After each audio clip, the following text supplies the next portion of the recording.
In Acts 20 verses 7 to 12, the believers gathered on the first day of the week to break the bread.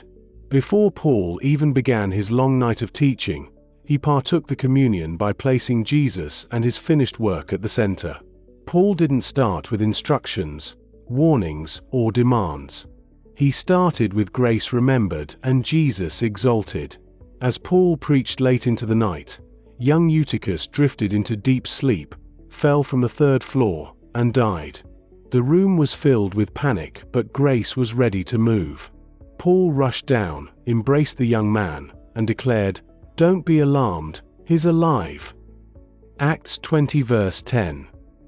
The same Jesus who risen from dead that Paul preached demonstrated his resurrection power again. Scripture then records something remarkable. After the miracle, Paul returned upstairs and broke bread again. 2 communions in one day. One before the word, one after the miracle. Why? Because for Paul, everything, preaching, ministry, miracles flowed from the finished work of Christ. This aligns with Acts 14 verse 3, where the Lord confirmed the message of his grace by enabling signs and wonders. Paul did not preach law. He did not preach human effort. He preached the message of grace and heaven, consistently backed with miracles. This story shows us that grace is not just a doctrine, it is a living power that restores what has fallen. Just like Eutychus, sometimes we fall spiritually, emotionally, or physically. But grace lifts. Grace restores.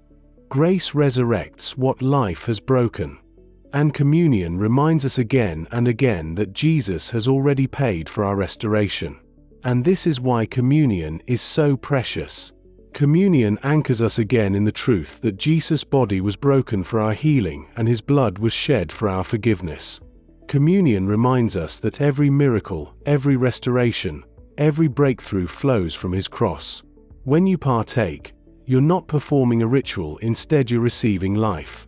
You're declaring that what Jesus finished is enough. You're reminding your heart that grace, which is Jesus Christ,